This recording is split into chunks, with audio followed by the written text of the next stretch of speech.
자, 교재 80쪽에 16번 테마 개업공인중개사 등의 금지행위에서부터 보시겠습니다. 개업공인중개사 등의 금지행위.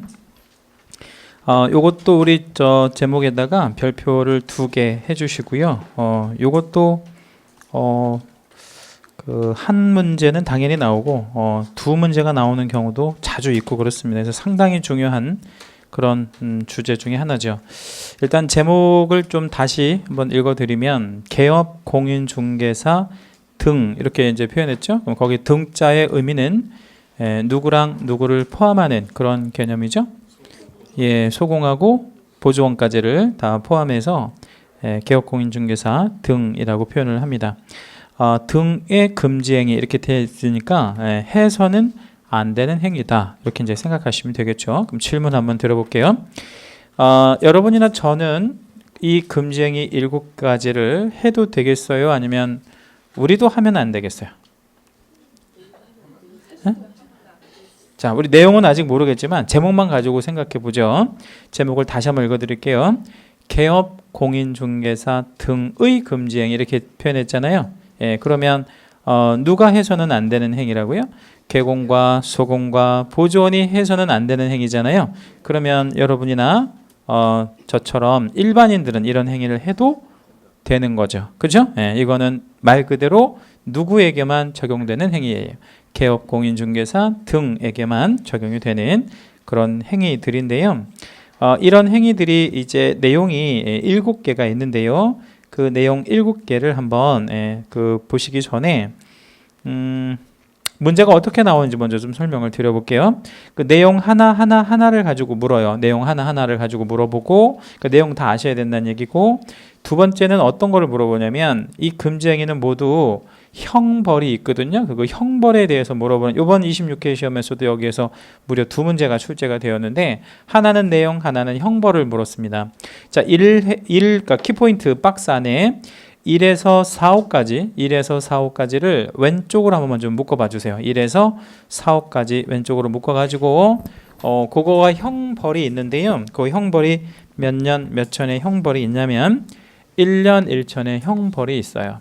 1년 1천. 이거 한번 읽어봐 주실래요?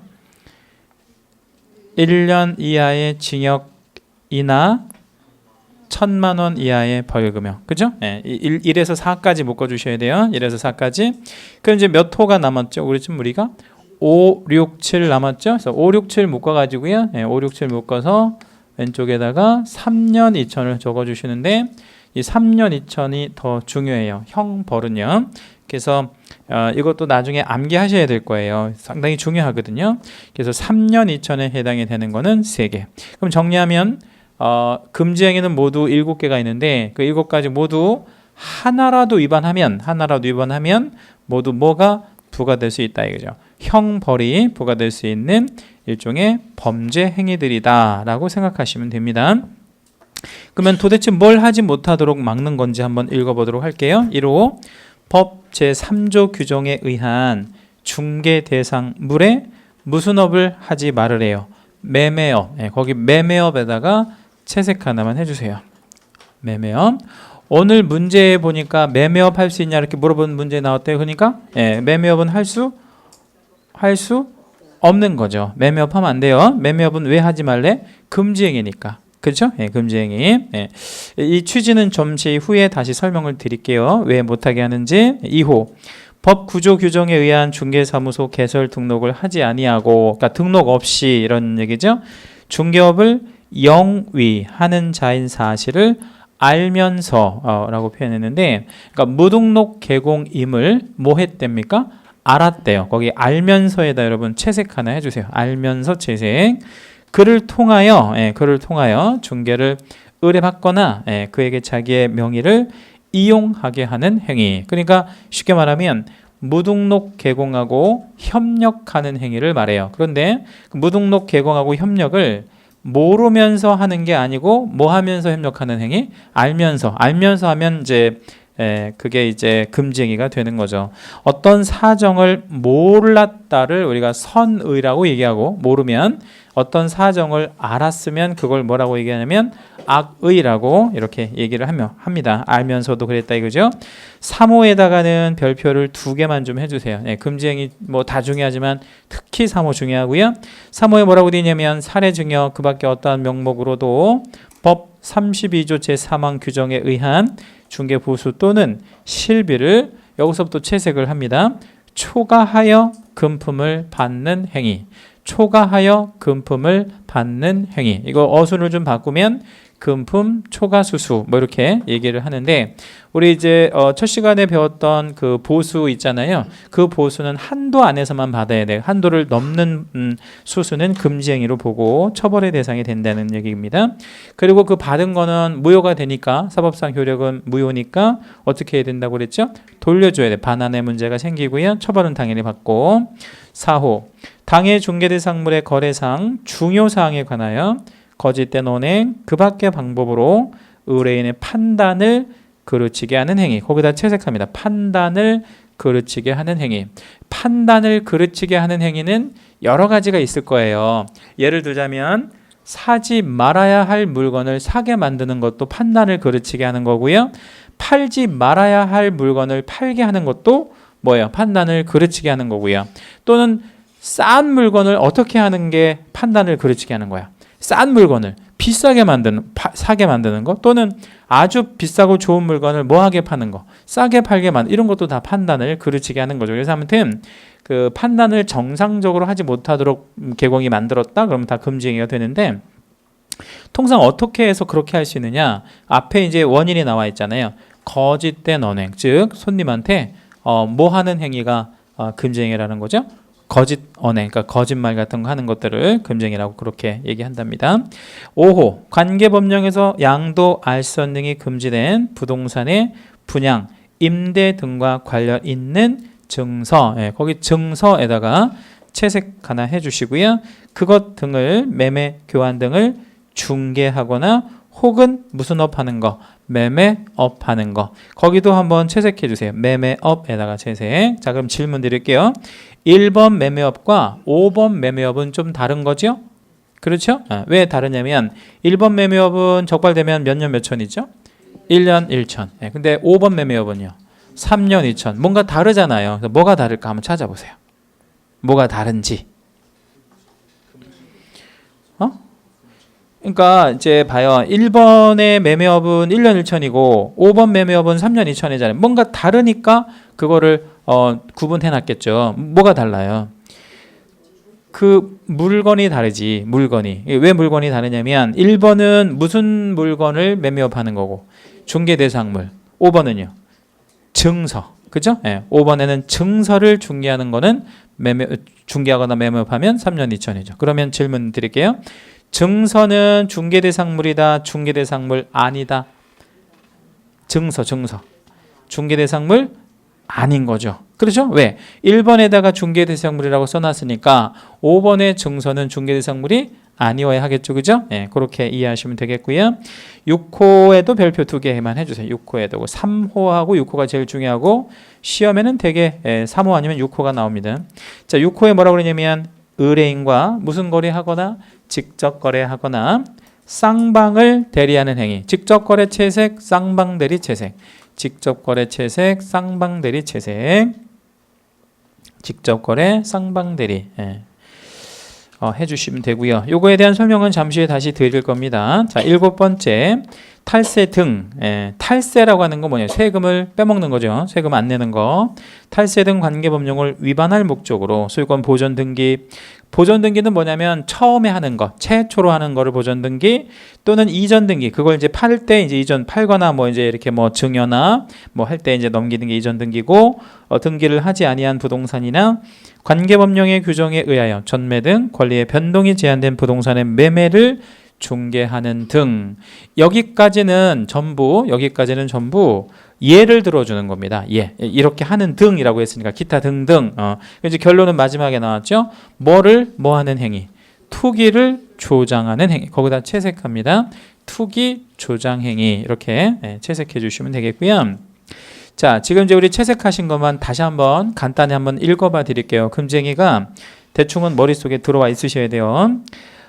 시험 보기 전날까지요. 예. 지난번에 합격자 모임에 갔더니 우리 현역 군인이 한 명 붙었다고 말씀드렸나요, 제가? 예, 그 군인 애가 합격자 모임에 왔는데 제가 우스갯소리로 그러더라고. 자기가 전날까지 열심히 공부를 했다 해서 전날 몇 시까지 오니까 새벽 4시까지 공부했다 그러더라고. 새벽 4시까지. 예. 그러니까 새벽 4시까지 왜 공부했냐고 물어보니까 시험장에 가는 예의가 아닌 것 같아가지고 공부를 했대요. 예, 그러니까 시험장에 가는 예의가 아닌 것 같다는 게 무슨 소리냐고 물어봤더니 자기가 한 번도 안 보고 가는 과목이 있어가지고 그건 봐야 될 것 같아서 봤대요. 뭔 과목 안 봤니? 세법 안 봐가지고 세법을 전날 4시까지 공부하고 가서 봤다고 그러더라고요. 그래서 12개 맞았대요. 16개 중에서 12개. 예, 전날 봐가지고. 대단하죠? 그죠? 예, 그 친구가 대단한 친구 같아. 예, 보니까. 근데 여러분도 충분히 가능해요. 예, 그러니까 그 대신 중요한 것과 중요하지 않은 거는 미리 알고 있어야 되겠지. 그죠? 예, 그러니까 예를 들어서 봐요. 이 정도 분량이면 양이 많은 거예요? 아니면 뭐 적은 거예요? 예? 뭐 적은 거지. 기원세에 비하면 적잖아요. 예, 근데 사실은 이거를 새벽에 전날, 만약에 전날 시험 보는데 이거를 만약에 본다고 생각해 봐요. 그럼 이게 많어 적어? 전날 보는 거라고 치면 엄청나게 많은 거지. 예, 그럼 어떻게 해야 되겠어? 여기서 중요한 것만 봐야 될 거 아니에요. 그래도 시간이 부족하니까. 예, 그래서 우리 지금 이거 뭐 채색도 해보고 뭐 하는 겁니다. 포인트만 딱딱 잡아가지고. 그러니까 이제 결과적으로 이제 보면 결론적으로 보면 중요한 것들 위주로 계속 나오는 거예요. 이 시험은 반복적으로 나오는 거기 때문에 이제 중요한 것들만 보시면 되고. 1호가 포인트가 뭐라고 그랬죠? 매매업, 그렇죠? 예, 그다음에 2호는 뭐 하면서? 알면서. 예, 3호는 뭐를 초과해서 받는 거? 금품을 초과해서 받는 거. 4호는 어떻게 하게 만드는 거? 판단을 그르치게 만드는 거. 그렇죠? 예, 5호는 뭘 가지고 하는 매매업? 증서. 예, 그죠? 예, 6호는 무슨 거래? 무슨 대리? 직접 거래? 쌍방 대리. 그 다음에 7호는 뭐를 조장하는 행위?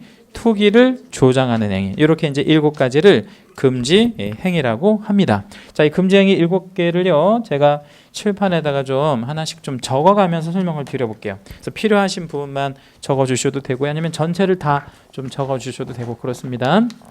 자, 금지 행위를 한번 적어볼게요. 금지 행위는 해서는 안 되는 행위다, 이렇게 이제 보면 되는데, 그 7가지 모두가 형벌이 떨어지기 때문에 이런 것들을 범죄 행위라고 얘기를 합니다. 범죄 행위. 자, 이번 시간에 이제 한 20분 정도 요거를 설명을 드릴 건데 집중해서 잘 들어보셔야 돼요. 왜 잘 들어보셔야 되면 시험에서도 되게 중요하죠. 하나나 두 개가 꼭 나오니까. 근데 그보다 더 중요한 이유가 있습니다. 여러분 실무 나가시면 돈을 많이 벌고 싶어요? 아니면 적당히 벌고 싶어요? 많이 벌어야죠. 그래서 얼마나 많이요? 빌딩 같은 거 사고 싶게끔. 그렇죠? 예. 근데 이 중개업에서 성공하신 분들이 만약에 100명 있다고 칩시다. 중개업에서 성공한 사람이 100명 있다고 치고 단 한 명도 이 금지행위를 안 한 사람은 없을 거예요. 무슨 얘기냐면 이 금지행위가 범죄행위이긴 하지만 이거를 해야 돈을 많이 벌게 돼 있어요. 이거를. 그러면 지금 중개업에서 돈 번 사람들은 다 뭐 해가지고 돈 번 사람들이야? 금지행위. 예, 그런데 걸린 거예요? 안 걸린 거예요? 안 걸린 거지. 예, 그래서 안 걸리게 할 수 있는 방법들을 이제 이번 시간에 말씀을 드릴 거예요. 예? 그러니까 그거로 하면 돼요. 시험에도 그걸 이제 잘 출제하고. 이 금지행위는 왜 그러면 돈을 많이 버느냐? 그리고 왜 금지행위고 범죄행위냐? 누군가에게 뭐를 주기 때문에 그런 거예요. 피해. 예, 그럼 자, 누군가가 피해를 보면 나는 어떻게 되겠어? 나는 상당한 이득을 보겠지. 그거를 우리가 폭리를 취하게 되는 거죠. 그러니까 나는 엄청난 돈을 벌 수 있는 게 그런 행위가 되는데 이게 합법과 불법을 넘나드는 내용이 되게 많아요. 그래서 그것들을 잘 이해하시면 됩니다. 자, 1호부터 볼게요. 1호. 중개 대상물을 가지고 하는 무슨 업 하지 말래요? 매매업 하지 말래요. 자, 먼저 매매업을 하지 못하게 하는 취지를 먼저 설명을 드려볼게요. 자, 매매업은 왜 못하게 하냐면요. 매매업을 한다는 말의 의미를 한번 새겨보죠. 중개 대상물이 부동산 아니에요? 부동산을 뭐 하는 거를 사고 팔고 하는 행위를 계속해서 하는 거. 그죠? 예, 그러면 개공이 매매업을 하게 되면요. 누구하고 계약을 할 개연성이 아주 높아요. 여러분이 개공이야. 근데 매매업을 같이 하고 있어. 그럼 누구랑 계약을 할 가능성이 많아요? 여러분 사무실에 온 누구하고? 의뢰인하고, 자 그러면 이렇게 봅시다. 의뢰인하고요 개공을 시소 알죠 여러분? 시소에다가 한번 이렇게 앉혀놔 봤어요. 시소에다 앉혀놓아 본 거야. 누가 더 아래로 내려올까요? 물론 이제 몸무게를 달아보는 건 아니야.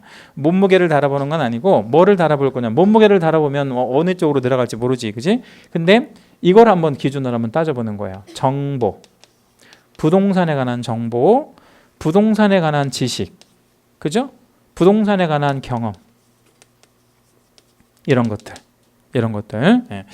우리 제가 방송에서 들은 얘기인데 뭐 이 사람 워낙 유명한 사람이니까 얘기해도 될 것 같아요. 그 변호사 중에서 그 요즘에 유명한 변호사 한 명 있잖아요. 아무나 막 고소하는 변호사 있죠. 예? 저도 고소할 줄 모르니까 좀 살짝 얘기해야 되겠다.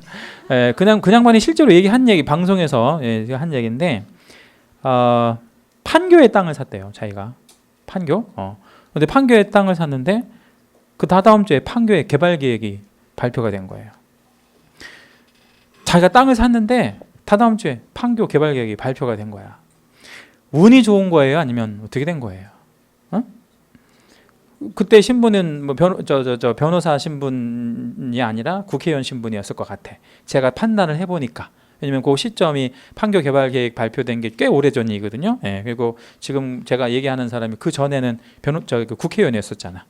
그러면 판교 개발 계획 발표되기 전주에 땅을 샀대. 그럼 그 땅이 가격이 어떻게 됐겠어요?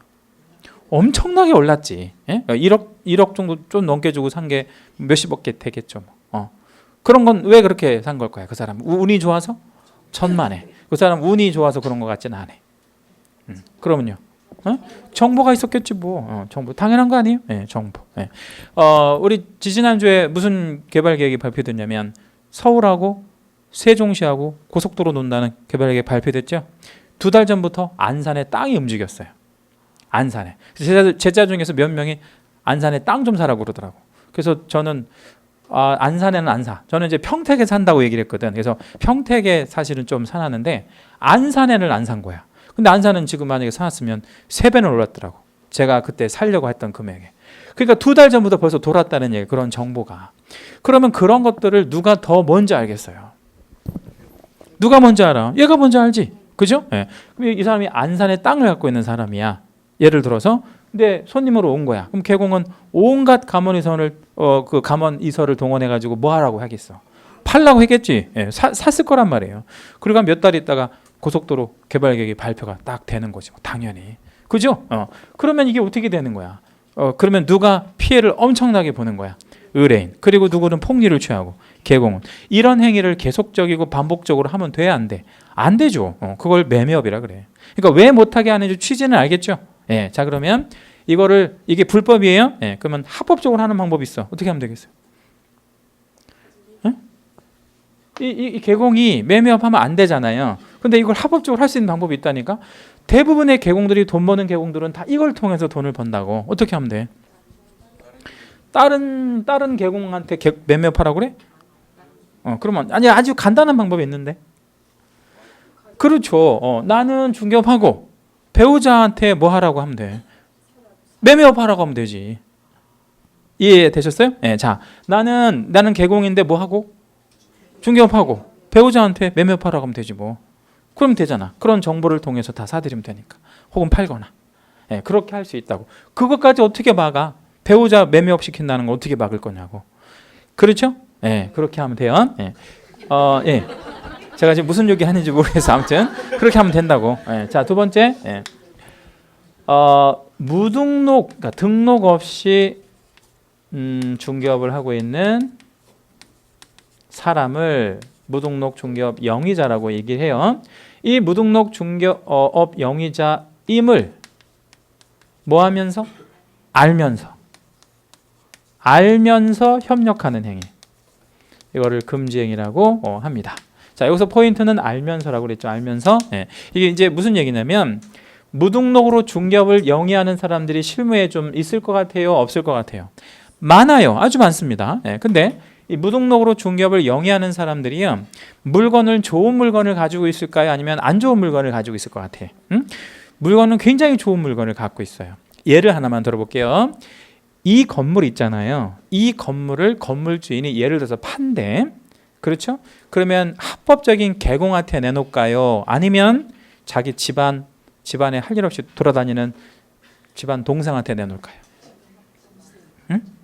자, 다시 해볼게요. 이 건물 주인이 이 건물을 판대.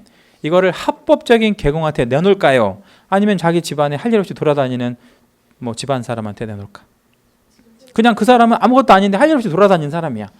집안 사람한테 너 이거 좀 한번 좀 팔아볼래? 이렇게 내놓는다고. 왜 그럴까요? 왜 이 건물 주인은 그 사람한테 이거를 팔으라고 했을까? 합법적인 개공한테 이거를 주면 이거 몇 억 줘야 되잖아. 이 건물 파는데. 그게 주기 싫은 거야. 그러니까 집안 동생한테도 할 일 없으니까 내가 한 돈 1,000만 원 줄 테니까 돈 1,000만 원 집어주려고 생각하는 거지. 그리고 지키는 거야 그냥 일을. 그럼 그 사람이 이제 중개업을 하고 돌아다니는 거예요. 여기 돌아다니면서 우리 저 사촌 형님이 아는 사촌 형님이 있는데 사촌도 아니야. 사실은 알아보면 한 8촌에 뭐 정도 되는 사람인데 집안 사람인데 건물 하나 갖고 있는데 팔아달라고 하니 그럼 물건이 확실해 안 확실해? 확실한 물건을 갖고 있는 거예요. 자기 집안 그 친인척 거니까. 그런 물건을 갖고 있는 경우가 있다고요. 그럼 합법적인 개공이 이 사람하고 협력을 할 수밖에 없죠. 그죠? 나는 어떤 매수인을 한 명을 갖고 있으면 이 사람하고 협력해야 되잖아. 그럼 본의 아니게 이 사람하고 무슨 중개를 할 수가 밖에 없어. 공동중개. 그게 불법이라는 거예요. 그거 하면 안 돼. 그 대신 이거는 이제 무슨 문제가 생기냐면 법에 아예 딱 명시적으로 뭐라고 그랬어요? 알면서라고 표현했잖아. 그러면 만약에 이거 하다가 걸렸어요, 여러분이. 그러면 뭐라고 주장하면 되겠어요? 몰랐다고 하면 되지 뭐. 몰랐다고. 근데 그 몰랐다는 건 여러 번 몰랐다고 주장할 수가? 그 사람하고 내가 수년째 같이 공동중개를 하고 있는데 계속 몰랐다 그러면 할 수가 없잖아. 그러니까 그 몰랐다는 건 몇 번밖에 안 되는 거야. 한 번밖에 통용되지 않는다는 거죠. 이건 아주 간단한 거예요. 몰랐다고 하면 되는 겁니다. 의외로 되게 간단해요. 몰랐다. 사기죄가 성립되려면요 아주 간단한 거 하나 있어요. 나중에 혹시 여러분 그 사기죄로 피소당할 수 있으니까 좋은 거 알려드릴게. 만약에 어떤 사람이 여러분을 사기죄로 고소하잖아요. 한마디만 하면 풀려나요? 뭐 하면? 그럴 의도 아니었다. 사기는 그게 가장 핵심이야. 그런 의도였느냐 안 의도였느냐가 가장 중요하거든. 예를 들어서 내가 돈을 빌릴 때 갚을 생각이었다라고만 하면 돼. 그럼 사기가 아닌 거야. 나중에 사정이 변해서 못 갚게 된 거는 어쩔 수 없어. 그거는. 그럼 민사지 사기는 아니라고. 근데 내가 빌릴 때부터 내가 뭐 할 생각이었어? 갚을 생각이 없었다면 그건 사기야. 그걸 경찰이 무슨 죄로 입증할 거야. 내가 뭐 마음을 열어볼 것도 아니고. 그렇죠? 그게 가장 포인트라고. 그러니까 변호사를 고용하면 그거 알려주는 게 변호사잖아. 경찰이나 검찰에 가서 그 얘기만 하면 된다. 그게 가장 포인트라고. 여기서 포인트는 뭐예요? 알면서라는 것이에요. 나 몰랐다고만 하면 주장하면 되는 거다. 알고 계시고요. 세 번째, 금품을 뭐 해가지고요? 초과해서 수수하는 행위. 금품 초과 수수 행위를 금지행위라고 얘기하는데 얘가 시험에는 잘 나온다고 말씀드렸죠, 그죠? 요거는 이제 하나씩 좀 설명을 좀 드려봐야 하는데 일단 금품이라는 게 뭔가를 먼저 봅니다. 금품. 자, 금품은 한자로 좀 써보면 쇠금자에 물건품자를 씁니다. 금품은 그러면 이 쇠금자는 요즘 말로 하면 뭐를 말할까요? 요 쇠금이니까 요즘 말로 하면 돈이죠. 옛날에는 금을 하나의 화폐 단위로 우리 많이 했잖아요. 옛날에 왜 우리 그 금덩어리 막 주고 뭐 사고 막 그랬잖아요. 그러니까 화폐 단위로 움직였던 거니까 요즘에는 돈이 되겠지. 이게 화폐. 그죠? 그리고 품은 뭐가 되겠어요? 이 품자가 물건 품자란 말이에요. 그러면 뭐를 말하는 거야? 물건. 그러니까 뭐나 뭐를 받는 거를 말해. 돈이나 물건. 향응도 마찬가지예요. 향을 받는 것도 물건에 들어갑니다. 이해되셨죠? 자, 그러면 예를 하나 들어볼게요. 손님이 법정 한도에 딱 맞게 나한테 보수를 이미 줬어. 손님이 줬어요. 근데 계약서를 쓴 시간이 저녁 11시에 끝난 거야. 보통 계약서는 저녁부터 이게 쓰여지게 되기 때문에 남편 퇴근하는 시간부터 만나서 쓰기 때문에 다 끝나면 10시, 11시가 되는 경우가 통상 많아요. 대부분 그래요. 한 10건이면 한 4, 5건 정도는 그렇게 된다고 볼 수 있어요. 4, 5건이 뭐야? 한 6, 7건 정도는 저녁에 많이 이루어진다고. 그러면 저녁을 먹었어? 안 먹었어? 그때까지? 안 먹고 계속 그냥 마라톤 협상을 하는 거야. 그러니까 막 기진맥진하지. 그런데 이제 손님이 그 자리에서 보수를 주고 뭐를 하나 더 주는 경우도 있냐면 식사비 같은 거. 그러니까 이거 그냥 뭐 한 돈 10만 원 정도 주는 거야. 하면서 뭐라고 손님이 얘기를 하는 거지 개공한테? 이거 얼마 안 되는데 저녁 늦게 지금 끝났으니까 뭐나 하세요라고 주는 거야. 식사나 하세요. 이거 받으면 된다 안 된다? 안 돼요. 왜 안 돼? 이미 보수 받았다 그랬잖아. 보수 제가 그지? 그러니까 뭐를 받으면 안 된다는 거야. 식사비를 받던 뭐 아니면 뭐 말 그대로 몇만 원을 주면서 이거 애들 뭐나 해주세요. 과자나 사주세요. 과자값 받으면 돼 안 돼? 안 돼요. 이거 그냥 들어가실 때 차비나 하세요. 받으면 돼 안 돼? 안 돼요. 자, 이런 거 많이 질문하는 분이 있는데요. 연예인을 중개를 했어요. 연예인. 근데 그 연예인이 가수야.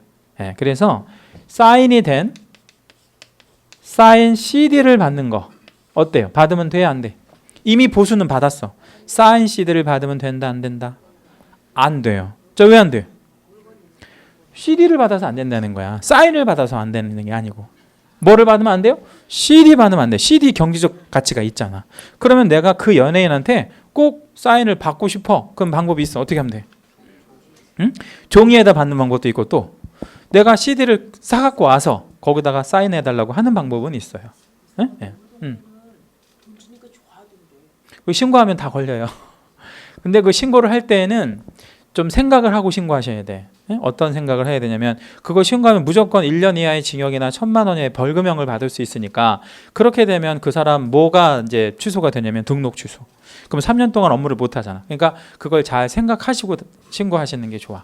나는 우리나라가 법치주의 국가니까 법이 잘 지켜져야 된다 생각한다고 생각하면 다 신고하는 게 맞고 이것도 그냥 다 사람 사는 것들이니까 그냥 그 정도의 어느 정도 융통성은 있다고 생각한다고 하면 그냥 넘어가도 되고. 근데 이거를 신고 만약에 그걸 철저하게 하잖아요. 예, 그러면 나중에 본인도 신고 당한다는 거. 예? 그럴 거 아니에요. 예, 그러니까 그거는 잘 알아서 판단하세요. 아무튼 그러니까 이런 거 받으면 돼 안 돼? 안 돼요. 예. 금품이라는 건 바로 그런 거를 말하는 겁니다. 그 다음에요.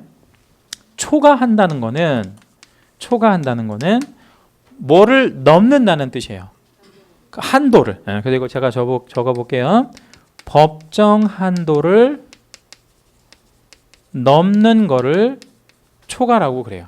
그럼 법정 한도까지는 받아도 돼? 예, 근데 그걸 뭐 하면 안 돼? 초과하면 안 돼. 넘어가서 받으면 안 된다. 이렇게 이해하시면 되겠고요. 이 넘는 부분은 아까 유효, 무효? 무효라고 그랬어요. 받을 수 없고 이미 받았다면 뭐 해야 되고? 돌려줘야 돼. 반환해야 돼. 그럼 돌려주면 아무것도 없는 일로 되는 거예요. 처벌은 받아. 처벌은 당연히 받아요. 자, 그 다음에 수수라고 하는 행위는 뭐예요? 말 그대로 받는다는 거예요. 수수, 받았다라는 거지. 자, 그러면 요거에서는 어떤 문제들이 나오냐면 이게 다 중요한 예들인데 잘 봅시다. 금품 초과 수수하기로 약정을 했어요. 받았어요? 안 받았어요? 금품을 초과해서 주고받기로 약정만 한 거야. 약속만 했어. 받았어요? 안 받았어요? 안 받은 거예요. 왜 안 받은 거예요? 약속만 했으니까. 그렇죠? 네. 달라고 독촉을 했어. 너 준다며. 초과해서 준다며. 줘. 라고 독촉만 했어요. 그러면 받은 거예요? 안 받은 거예요? 안 받은 거야. 이런 거 가지고 처벌할 수 없어요. 그렇죠? 자, 그러면 여기다 적어볼게요. 받았다가 돌려주었어요. 반환한 거야. 받았다가 돌려줬대. 반환은 받았다가 돌려줬다는 뜻이지. 그럼 수수한 거예요? 안 한 거예요? 수수? 했어? 안 했어? 했어요. 이건 처벌한다는 뜻이에요. 동그라미 친 건 수수했다는 거예요. 돌려주어도 뭐 한다? 처벌한다. 네, 이렇게 정리해 주시면 되고 요게 한 7, 8개가 있어요. 이런 게. 이게 되게 다 중요한 것들이야. 아무튼 이런 식으로 금품 초과 수수해서는 안 된다. 이렇게 보시면 되고요. 여기서는요. 일단 예외는 없어. 무조건 금품을 뭐 하면 안 된다? 받으면 안 된다는 거. 예외 없고요. 대신 이것만 아시면 돼. 손님 중에 어떤 사람은 3,000원을 더 받아도 3,000원을 내가 더 받아도 신고할 사람이 있어요. 실제로 그런 일이 있었습니다. 사례가 어떤 사례가 있었냐면 산출 보수가 87만 7천 원이었어요. 어떤 물건을 중개해주고 산출 보수가 87만 7천 원이었거든요. 손님한테 얼마를 달라고 했겠어요? 얼마를 달라고 해야 돼? 산출 보수가 얼마야? 한도가 87만 7천 원. 얼마 달라고 해야 돼?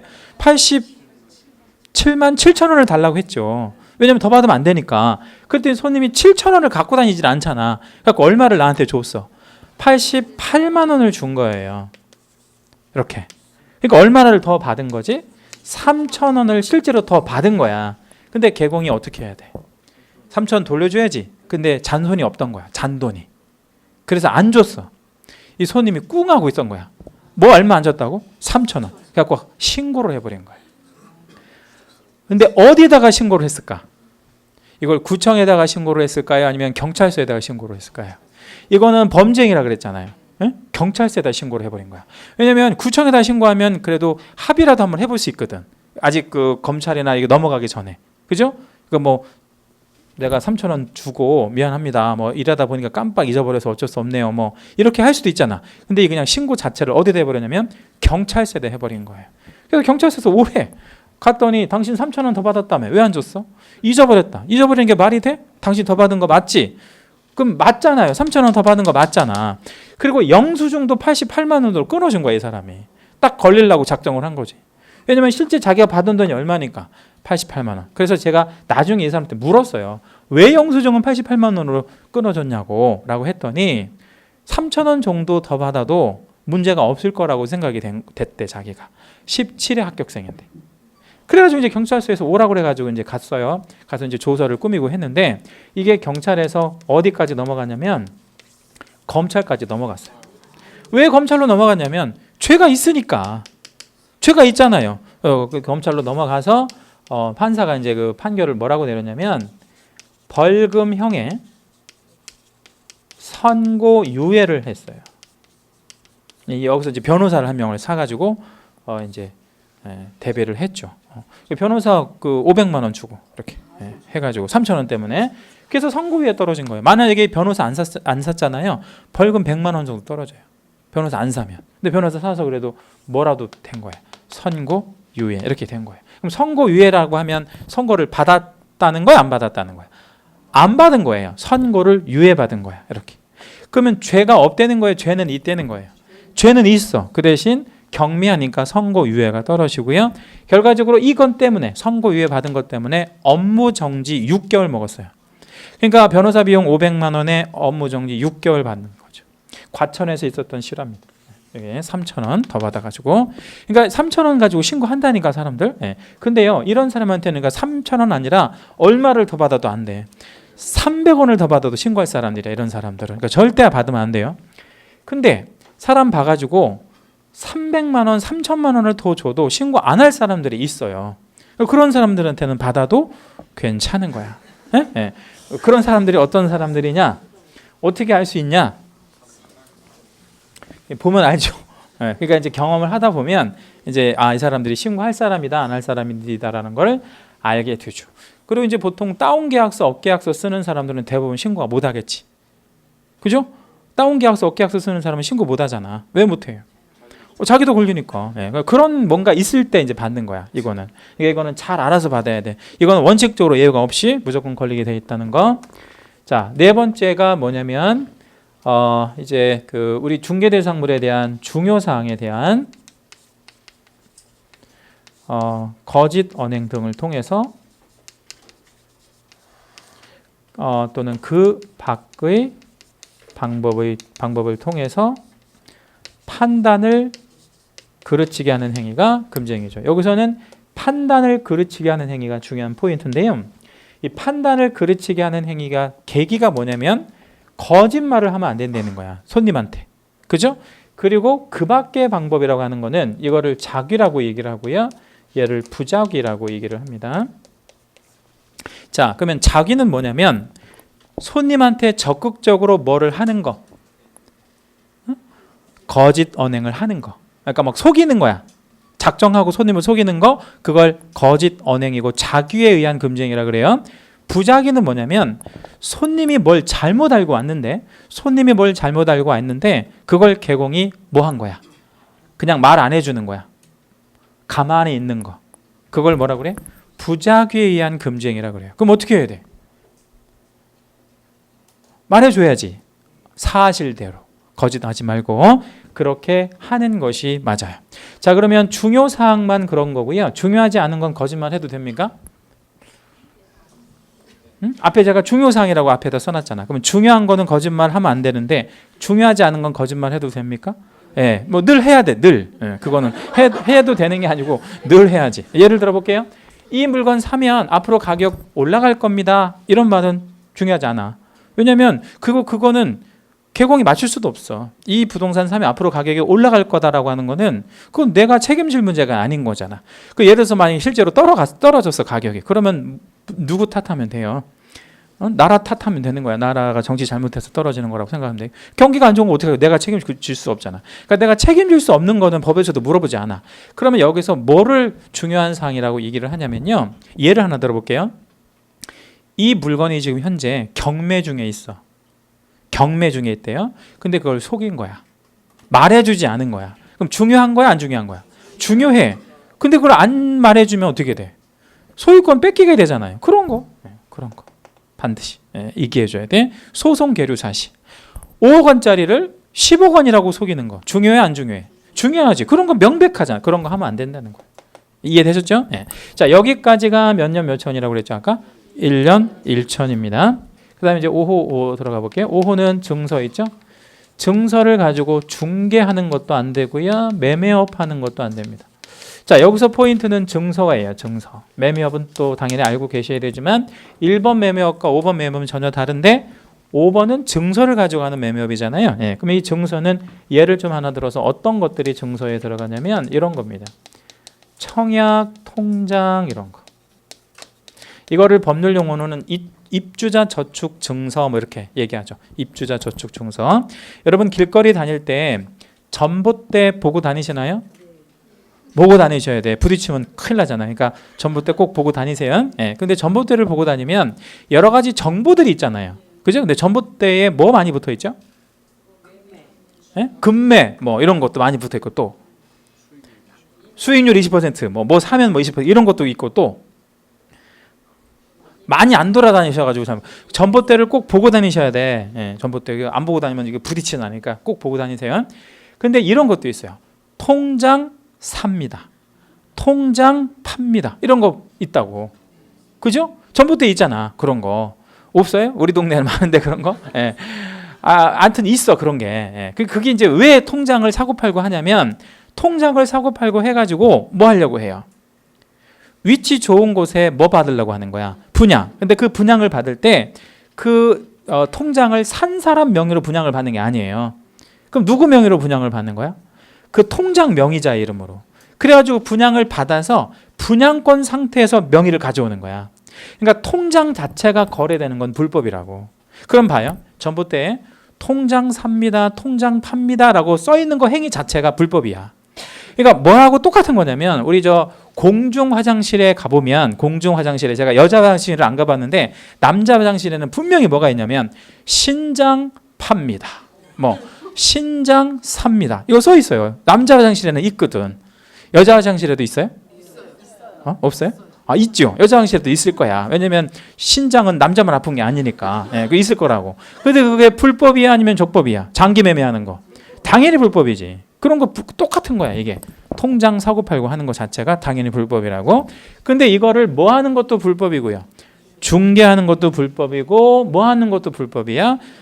사고 팔고 하는 것도 불법이고 그걸 업으로 하는 것도 다 불법이에요. 네, 그렇게 하면 다 처벌받는데. 그러니까 이거는 꼭 개공만 처벌받는 게 아니라 모든 사람들이 다 처벌을 받는 거다. 이렇게 이해하시면 돼. 그런데 이게 왜 돈 되는 거냐면요. 진짜 돈 돼 이게. 왜 돈 되냐면요. 통장 자체가 불법이잖아. 그러니까 통장을 중개해주면 보수가 원하는 만큼 받아도 돼. 무슨 말인지 아시겠어요? 자, 통장을 중개해주면 보수는 그냥 내가 정한 대로 받는 거야. 왜? 절대로 신고 못 하거든. 자기도 걸려 들어가니까. 그리고 거래한 사람이 더 크게 걸려. 중개한 사람보다. 그러니까 이런 경우가 여기에 해당이 될 수 있다. 그래서 다수의 개공들이 통장을 중개하려고 덤비는 거예요. 그러니까 보통 이게 통장 삽니다. 대부분 연락해보면 개공들이야. 물론 신분은 속이겠지. 근데 나중에 알고 보면 다 개공들이 이거 사고 팔고 한다고. 하고 막 20장씩 30장씩 갖고 해. 통장을 전문적으로 하는 사람들은 일반 중개는 하지도 않아요. 재미가 없다 이거야. 예, 그 통장 같은 거. 그 대신 통장도 어떤 통장만 거래하겠어요? 오래된 거, 금액 높은 거. 그리고 그 사람이 뭐 있는 거. 뭐 무주택 뭐 그 저 세대주 뭐 몇 년 이상 되고 뭐 이런 거. 그러니까 우리 쉽게 말하면 뭐가 높은 사람이에요. 그러니까 그 점수, 환산 점수가 높은 사람. 그러니까 뭐 한 80점 이상 이렇게 넘어간 사람은 되게 높잖아요. 그런 데는 웬만하면 다 되잖아. 근데 보통 이제 요즘에 그 좀 뜨는 데가 위례 신도시나 이런 데 보면 지금 피가 뭐 한 2억 정도 붙어 있거든요. 예, 프리미엄이. 근데 그런 것들 통장 같은 게 한 2천에서 3천 정도 거래가 됐다고. 그러니까 2천에서 3천 정도 통장을 가지고 사서 막 그거를 분양을 받으면 2억 정도 버는 장사인데 그걸 왜 안 하냐고 하지. 그러니까 그렇게 해서 돈을 버는 거예요. 대부분 사람들이. 근데 이것도 불법으로 만들어 놓은 거죠. 이런 것도 그러니까 알고 계셔야 돼. 그 대신 여러분은 이제 언제까지는 이거를 그냥 뭘로만 알고 계셔야 돼. 시험 볼 때까지는 이걸 무슨 행위로만 알고 계시면 돼.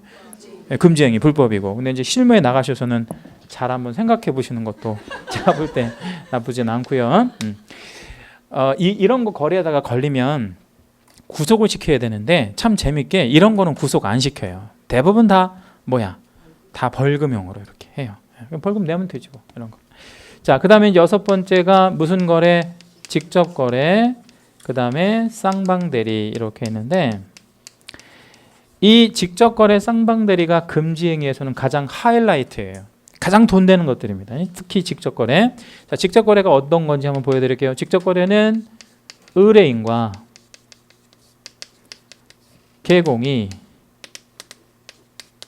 직접 상대방이 되는 거래를 직접 거래라고 그래요. 자, 누구랑 누가 계약하는 거? 의뢰인과 개공이 직접 거래하는 거를 직접 거래라고 합니다. 그러면 이건 어떤 경우인지 사례 하나 드려봐 드릴게요. 감매도인이 개공한테 왔어요. 개공한테 와서 6억의 토지를 팔아달랍니다. 6억이. 근데 개공은 이 토지의 시세를 잘 알아요? 몰라요? 알아요. 금방 알지 뭐. 맨날 중개하는 게 이 사람의 업이니까. 근데 시세는 10억 나가요. 그럼 뭐 해줘야 돼? 아니, 사는 건 좀 이따 생각하고 일단 첫 번째 금지 행위를 우리가 하면 안 되잖아. 그러니까 뭘 해줘야 돼? 얘가 지금 뭐 하고 있을 수도 있어요. 중요한 사항을, 즉 시세를 뭐 하고 있을 수 있어? 모르고 있을 수 있잖아요. 그럼 뭐 해줘야 돼?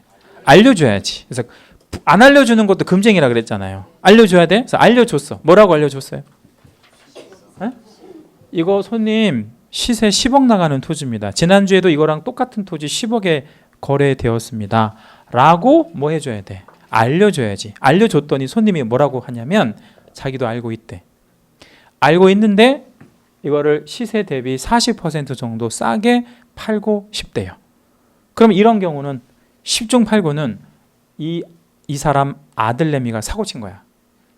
에? 이 사람 아들내미가 사고 쳤어요? 무슨 사고? 사람 두드러 팬 거야. 아니면 뭐 교통사고 같은 거, 음주운전 이런 거.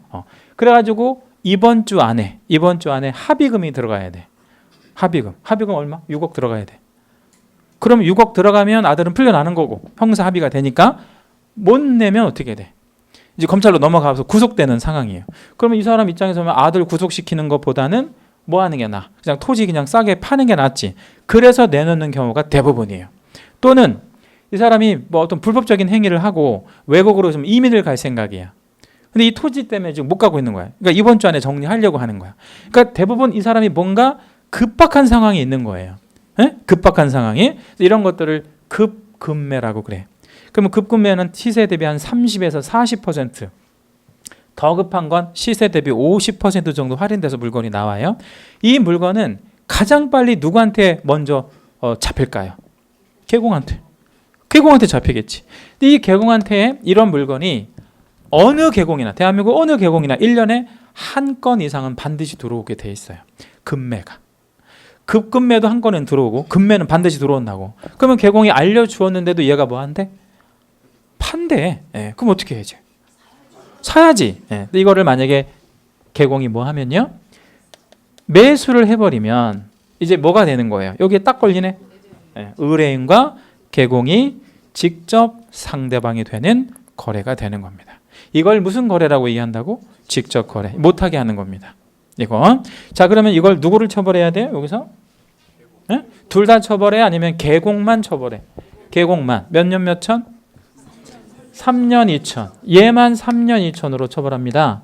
얘는 처벌해 안 해? 안 해요. 왜? 얘가 잘못한 거 아무것도 없는데 뭐. 얘는 잘못한 건 시세에 비해서 싸게 판 것밖에 없잖아. 그건 죄가 안 되는 거지. 그러면 계공이 3년 2천의 형벌을 받는다고 치면 최악의 경우요. 얘는 어떻게 해야 돼? 최악의 경우 3년의 징역을 가야지. 그죠? 3년의 징역. 그게 최악이야. 변호사도 안 사고 판사 앞에 가서 그냥 고개 반드시 들고 그래 뭐 맘대로 해 이렇게 하면 3년 떨어진다고. 맘대로 해 하면 3년이야 그냥. 근데 예를 들어서 변호사 사고 어쩌고 하면 뭐로 떨어질 가능성도 많아. 벌금형 떨어질 가능성도 많지. 근데 문제는 뭐냐면 최악으로 가정했을 때 3년 징역 갔다 왔을 때 이 토지가 누구 거냐가 되게 중요하죠. 예, 내가 3년 징역 갔다 왔어. 토지 누구 거? 계공 거야. 자, 왜요? 이 계약은 유효하다는 거야. 이게 또 이제 하나의 맹점이야. 직접 거래는 처벌은 하지만 사법상의 효력은 유효합니다. 그래서 실제 시험에서 이 유혹을 떨쳐낼 수가 없는 거야. 그렇죠. 그러니까 사들인다고. 누가? 계공이. 근데 이거를 징역도 안 가고 벌금도 안 내고 아주 깔끔하게 할 수 있는 방법이 있어요. 그게 시험에도 잘 나와. 희한하게. 예. 제가 지금 말씀드린 게 다 시험에 잘 나오는 것들인데 어떻게 해야 결격소에 빠져나가는지를 출제위원들도 재밌어 하거든. 그러니까 출제를 잘하는 거예요. 자, 그러면 이거는 두 가지 방법이 있어요. 직접 거래 빠져나가는 방법 두 가지. 그게 시험에 아주 잘 나와. 자, 어떤 방법이 있을까요? 이거를 사고 싶다 이 말이에요. 응? 자, 아까 제가 뭐 하면 된다 그랬어요. 배우자 명의로 하면 된다 그랬잖아. 그러면 이 계공 있죠? 내가 안 사고 누구 이름으로 사면 돼? 계공의 배우자 이름으로 사면 되지. 그래서 배우자하고 이 의뢰인하고 거래하게 하면 되는 거야. 그럼 나는 뭐 해준 거네? 중개해 준 거야 그냥. 그죠? 배우자가 샀으니까. 그럼 이렇게 하면 빠져나가는 첫 번째 방법. 자, 누구 이름으로 하면 된다고요? 배우자. 자, 근데 이 자리에 배우자만 될까요? 아니면 자녀도 될까요? 애들, 계공의 자녀도 될까? 자녀. 자, 자녀도 되기는 하는데, 즉 직접 거래는 빠져나갈 수 있긴 한데 자녀는 더 큰 문제가 걸리게 돼 있어요. 자, 더 큰 문제 뭐가 있냐면 돈은 내 거라고 가정하고 돈은 내 건데 자녀 명의로 사주게 되면 그게 뭐야? 바로 증여. 그러니까 싸게 사는 이유가 없는 거야. 세금을 다 내야 되니까. 세금 다 내야 되니까 얘가 벌어서 산 게 아니라고 이제 하면 그러니까 보통 이제 30세 이렇게 이상 넘어가면 자금 추적 안 나오는데 30세 미만이면 자금 그 어떤 돈으로 샀는지 입증을 다 해줘야 돼. 그럼 아버지가 줬다 이러면 무조건 증여 걸리겠지. 이게 증여가 아니라고 만약에 주장을 하잖아요. 돈은 얘 건데 그러면 이게 명의신탁이야. 명의신탁. 돈은 내 건데 배우자 자녀 이름으로 했다. 그럼 명의신탁이야. 아니면 증여든가. 그러니까 이거는 싸게 사는 이 의미가 없단 말이야. 그러니까 누구 이름으로 살 거는 아예 생각하지 말아야 돼. 자녀 명의. 누구만 가능해? 배우자. 자, 배우자한테는 증여 한도가 되게 폭이 넓어서 이 정도 사도 아무 문제 없고요. 그리고 무슨 문제도 없냐면 명의신탁도 해당이 안 돼. 부부 사이에는 명의신탁이 적용이 안 되거든요. 그러니까 배우자 이름으로는 명의를 해놔도 된다고. 그게 명의신탁에 해당이 안 돼요. 그 대신 부부끼리만 그런 거예요. 지금 막 사귀기 시작한 단계에서는 안 돼. 그러니까 무슨 단계? 배우자. 배우자. 이 배우자는 사실혼도 안 되는 거예요. 사실혼 아니죠? 사실혼? 그러면 무슨 혼만? 법률혼만 되는 거야. 딱 그 배우자끼리만 명의신탁에 해당이 안 돼요. 자, 이게 하나의 방법이고요. 또 한 가지 방법이 있는데 내가 혼자 살고 있는 사람이야. 계공이야. 혼자 살고 있어. 그럼 어떻게 하면 되겠어요? 부모님은 지금 금방 안 된다 그랬잖아. 자녀나 부모나 똑같은 거지 뭐. 증여나 아니면 명의신탁에 걸려. 부모도 안 돼 당연히. 친구는 더 크게 걸리지. 친구한테 명의신탁 했다가 걸리면 바로 구속이야. 그런 건 구속시켜요. 명의신탁은 구속이야. 형제 당연히 안 되고 이거 말고 다른 방법. 배우자밖에 안 된다고 지금 금방 말씀드렸잖아요. 제가. 옆집 가서. 옆집 가가지고. 옆집 어디? 그러니까 어디에 가서 옆집이 어디야? 계공한테. 그러니까 나 말고 우리나라에 계공이 나 혼자 있는 건 아니잖아요. 다른 계공한테 가는 거야. 누구랑 누가? 나랑 이 손님하고 같이 가요. 같이 가서 이 개공한테 뭐 하는 거야? 의뢰하는 거예요. 그죠? 그럼 이 개공의 중개를 통해서 사면 되는 거지. 그럼 나는 뭐가 아닌 거가 되는 거지? 개공이 아닌 거야. 그럼 나는 뭐가 되는 거야? 그냥 이 개공의 의뢰인만 되는 것이. 그럼 나는 이 개공한테 뭐 주고 보수 주고 사면 되는 거죠. 그러면 직접 거래가 아닌 거가 되는 거죠. 이 두 가지 기억해 주셔야 돼. 네, 그럼 간단하게 표현 한번 해볼게요. 직접 거래에서 빠져나가는 방법이 두 개가 있는데 첫 번째 누구 이름으로? 배우자 이름으로 거래하는 거나 두 번째는 다른 개공을 통한 경우. 그게 시험에 되게 잘 나옵니다. 그러니까 여기서는 이 의미보다는 어떻게 해야 이 직접 거래에 해당하지 않느냐 이걸 잘 물어요. 자, 쌍방대리는 뭔가 한번 적어볼게요. 쌍방대리는 거래 당사자 모두를 쌍방을 대리하여 거래하는 하는 행위를 쌍방대리라고 합니다. 자, 이게 무슨 얘기냐면요. 실제 쌍방대리가 실제 실무에서 자주 발생하는데 왜 실무에서 쌍방대리가 자주 발생하냐면 아주 간단하게 발생이 됩니다. 자, 개공이 있는데 매도인이 팔겠대. 매수인은 산대. 근데 둘 다 전화로만 온 거야. 둘 다 전화로. 그래서 매수가 뭐라고 얘기를 하냐면 그 물건 사장님이 저 대신 사주세요. 제가 계약금 사장님 계좌로 송금해 드릴게요. 계약서만 써주세요. 지금 제가 지방이라서 못 가니까 사장님이 사달래. 돈만 송금해 준대. 그러면 이렇게 만약에 의뢰를 받으면 한쪽을 대리하게 됐죠. 그죠? 이게 무슨 대리야 이게? 일방 대리, 한쪽을 대리하는 거. 그래갖고 이제 매도인한테 전화해가지고 손님 있으니까 나와서 계약서 씁시다라고 했더니 매도인이 뭐라고 하냐면 나도 지방이래. 그러면서 뭐라고 그래? 그냥 당신이 써달래 계약서. 어차피 팔 거니까. 그리고 내가 계좌번호만 불러줄 테니까 계약금 받은 거 내 계좌로 뭐 해달래? 입금만 해달래. 그러면 이 사람한테도 지금 의뢰를 받은 거잖아. 대리를 위임받은 거잖아. 그럼 개공 혼자 계약서를 쓰는 거 맞죠? 개공 혼자 계약서를 쓰면 안 돼요. 이거를 쌍방대리라 그래. 자, 왜 개공 혼자 계약서를 쓰면 안 될까요? 어떤 문제가 있을 것 같아요? 개공 혼자 계약서 쓰고 그러면 얘가 사람인지라 어떻게 할 가능성이 있어요? 얘가 사람이잖아. 그러니까 어떻게 할 가능성이 많아요. 매도나 매수 둘 중에 어느 하나에 뭐 하거나 유리하거나 불리하게 만들 가능성이 있죠. 그러면 개공은 누구한테 유리하게 하거나 누구한테 불리하게 만들 가능성이 있어요? 둘 중에. 나한테 돈 많이 줄게 생긴 사람한테. 그죠? 예. 근데 그거 자체가 불법이라는 거예요. 어느 한쪽에 유리하게 불리하게 만드는 행위. 그래서 쌍방대리는 원천적으로 금지가 됩니다. 그럼 쌍방대리에서는 하나만 기억해 주시면 돼요. 쌍방대리는 양쪽 모두를 뭐 하는 행위요? 대리하는 행위를 쌍방대리라고 해요. 그러면 한쪽만 대리하는 거는 관계 없겠어요? 한쪽만 대리하는 거. 예. 그래서 그거 한번 적어 볼게요. 그래서 모두를 대리하는 게 아니고요. 일방 대리 허용. 이렇게 이해하고 계시면 되고요. 자, 일곱 번째는 뭐를 조장하는 행위라고 그랬죠? 투기 조장 행위. 요거 자체가 이제 금쟁인데, 자, 투기를 조장하는 행위 뭐 이렇게 이제 얘기했잖아요. 예, 우리 학개론 시간에 여러분 투기하고 투자하고 배울 거예요. 투기하고 투자는 좀 다르거든요. 예, 그래서 이제 그 여러 가지 이제 그 관점에 따라서 이제 투기하고 투자는 좀 다른데 법률적으로는 세금을 정상적으로 내고 하면 그게 뭐 투자죠. 근데 세금 빼먹거나 뭐 덜 내거나 이렇게 뭐 탈세하고 그러면 그게 뭐예요? 투기라고 생각하시면 돼요. 법률적으로 그렇게 이제 표현을 합니다. 근데 투기를 하는 행위가 금지 행위가 아니고요. 투기하는 행위가 금지 행위가 아니라 투기를 하도록 뭐 하는 행위? 조장하는 행위를 금지 행위라고 그래요. 조장하는 거. 이거는 제가 사례 하나만 드려볼게요. 이게 약간 좀 어려울 수 있는 얘기라서 사례 하나 드려볼게요. 자, 갑은 을에게 팔아요. 매매. 을은 병에게 팔아요. 다시 매매. 등기 어떻게 넘어가야 돼요? 등기. 갑에게서 을에게로 넘어가야지. 그렇죠? 이등기할 때 취득세 같은 거 내야 되고요. 또 양도소득세도 내야 되겠지. 근데 을이 다시 누구한테 넘겨줘야 돼? 병한테. 이렇게. 이게 정상적인 등기죠.